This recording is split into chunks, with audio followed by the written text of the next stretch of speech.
afternoon, everybody. Welcome back to Mount Tammany Ridge. As you can see, I'm a little soggy, but I'm down here in the wood yard, and I'm gonna get this baby fired up. Yeah, buddy, I can't wait. So, hope you guys can hear me over the wind. We're kind of in a lull right now in this storm, so it's supposed to maybe kind of be gone until somewhere around 3:30, 4 o'clock, and we're gonna do what we can to blow this out here, and we're going to get that up into the bag or two or bag and a half, whatever it turns out to be, and we're going to try to do it real quick. And the reason why I say we is because we've got a visitor. What the? Hi everybody. Oh boys, guess who gets to visit the wood yard? And look at what she's rocking and rolling. Look at this. Oh yeah. Yep. Today we're going to be playing with the Brute Force Semi-Pro, and we're going to blast out these rounds. Like I said, we're kind of trying to beat the storm here, but so we're going to try to get some decent shots now that I got the GoPro kind of working together with me here. We'll have to see what the ending result is, but we're going to get this fired up, and guess who's going to be running the splitter today? Yeah, and she didn't know that until just now. Thank you. So yeah, Teresa's going to be running the splitter today. I'm basically just going to be feeding the machine for her, and I'm going to be the one throwing all the log pieces, or I should say the firewood splits, into the bag. So let's get this camera set up, and we'll get this stuff rolling. Hopefully we can beat any of this rain coming along.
Yeah, it looks like we got probably a quarter of a cord left in log rounds.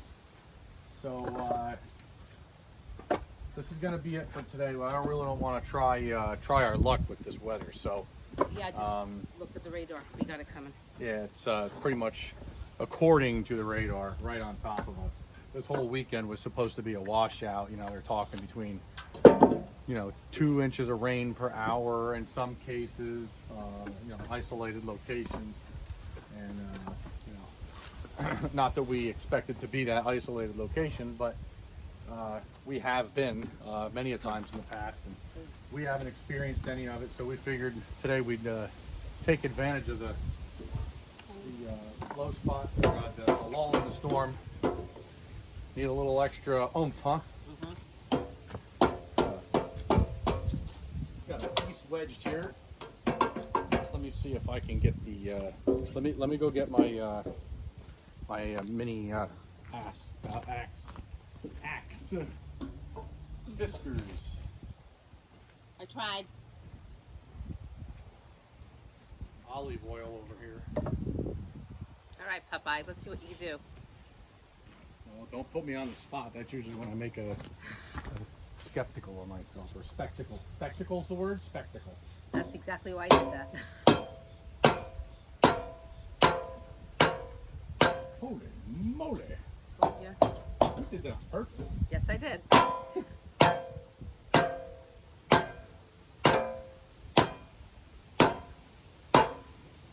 Great. Moogly. All right, Paul Bunyan, let's go.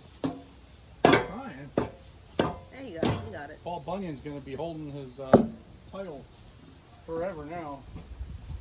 I certainly didn't step in and steal it, that's for sure.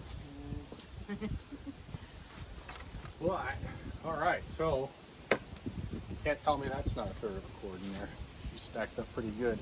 So, Productive and fun. yeah. All right, so Fiskers came to the rescue today. I'm not even in the queue. So, yeah, I hope you guys. What's that? I said the better look you won't stay on the camera. Oh boy. Well, I guess there's really not. That's not far from the truth at all. Not even close. So, yeah. That's really going to be all about about what we're going to get done today. I hope you guys can hear us. You know, we got all this wind going on, and with the machine going, I don't really hear the wind with the machine going. So, hopefully, not all the footage needs to be dubbed over with some music. Typically I do a lot of that for exact reasons of noise in the background that either I determine not to be suitable, if you know what I mean. Stuff that I can't control, and obviously things like wind, which for the most part is pretty benign, however irritating to the viewers. And I'm also a viewer, so trust me, I know wind is very agitating. And I know sometimes, a lot of us channels that don't have all the gear and camera equipment that we would like to have to be able to prevent that stuff. Hopefully in the future that'll happen. But yeah, we had a lot of fun today. So what did you think about running the machine solo, so to speak? As far as feeding it from the log lift and running the rounds and having to make your decisions on how to make your splits the way you think they should be made. I'll be honest with you. Having that ramp is very helpful. Made it easier for me to grab them. Yeah. Versus when I had with the Champion, I would have to come around and push. And a lot of times I didn't feel safe doing that because I was afraid I was going to push too hard and end up going over the other side. Right. Definitely a lot faster. I did enjoy making a decision as to what to split. Uh-huh. The four-way split seems to be very helpful because it doesn't shatter it. Yeah. Which Yeah, I know what you're talking about. Yep. yeah, when they splinter. Mm-hmm. So overall, I enjoy using this machine a lot more than the Champion. Yeah. Yeah, and you know, as far as you know how the wood splits, you know, you all know, and if you don't, you know, a lot of the how can I say, the experience that you have, meaning a lot of the things that you experience when splitting is what I'm trying to say. Um, Heavily dependent on the species of wood, right? So if you got something with a lot of limbs, or something that's very sappy, or you know, something that's stringy, Even the knots. yeah, you know, but again, a lot of what we were splitting today was ash, you know, ash and oak, most oak anyway, that I've experienced splitting has usually been pretty easy, right? So it's easy splitting. It's almost enjoyable, right? So, but when you start getting to other species of wood, and there's multiple that you do wind up being stringy, they can be, you know, they can be frustrating. And you know, most of what Teresa has experienced, she has, you know, been here when I've, you know, wrestled and struggled with stringy stuff, so she knows what I'm talking about. However, she hasn't actually been the one running the controls through, you know, many cords of wood as I have. But those days are coming. And one thing I do have to add, it helps that I don't know if it's because of the type of wood, but with all the rain that we've had, it Yeah. wasn't soaked. Yeah, well, Which- actually, so the way that works, right, is when you stack your log rounds, if you put them, you know, the grain side, the cut side to the ground, it's going to soak up the moisture yeah, from of the ground, course. right? So when you have them Sponge. all laying on their side, that typically helps. Does the bark also help? Yes, taking the bark off, absolutely. Yep, also helps prevent, you know, the moisture from being, you know, retained inside the log round. So Because I did notice that some of the pieces that did have the bark on them, they felt wet. yeah, bark will absolutely, and you know, happy to say that a lot of this ash and stuff, you know, and even the stuff that's on the pile yet that is not ash, a lot of that bark is you could see it, it's starting to pop off the log. So Yeah. you know that the logs are really, they're close to being seasoned, at least in full log length seasoned. Once they get bucked up and split down, then their seasoning goes basically to the next level. So Makes it easier for the bark to come off too. oh yeah, absolutely. So, but anywho, yeah. So we came down here today and had a good time together, and you know, we got to put this this brute force semi-pro again through its paces, and didn't even break a sweat. Not surprised. The other day, unfortunately, I was having camera issues with memory, and I was running some maple through, and you know, incredibly, you know, now with the four-way, I'm kind of not surprised, right? But you know, you guys know, you know, how maple can be. It's you know, it kind of grows in a twist a lot of times, and it can make for very, very difficult splitting, and really, in a lot of cases, not very nice firewood as far as stacking, you know, things like that. So, but it did. I mean, it literally shaved its way like a knife right through it, and that was pretty impressive. And that machine over there behind the camera, that Champion, though it did have the grunt to push through things like that, you wind up getting it stuck on the wedge, right? And you know, with something like that, even if it's got those ears, you know, alongside the wedge where the wedge goes back to, I guess it's 0 point in the stroke, you know, those ears sticking up are supposed to pop that log free of the wedge. And even in some cases with maple and things like that, it didn't even want to do that on the backstroke. So again, that's why, another reason why this push through design that these more commercialized log splitters use, the pushing through the wedge is great, because it doesn't matter really all that much if it gets stuck on the wedge. you can typically push it through the rest of the way with the next log. I have had a maple round get stuck on the wedge, and I had to use the excavator bucket to pop it off, because unfortunately on this particular machine, at least, I don't know if all the models don't have like an edge on the back. Let me actually, you know what, let me grab the camera and show you what I'm talking about.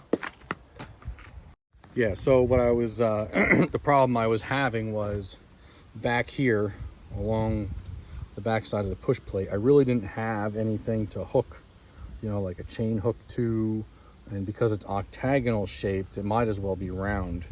And you know, you can't really run a chain around the back here and be confident that when you're pulling back on the backstroke that chain's not going to slip up and shoot that way. Not that chains shoot, but chains are usually the safer route to go instead of a nylon strap, because those store energy. But yeah, it wasn't really an option.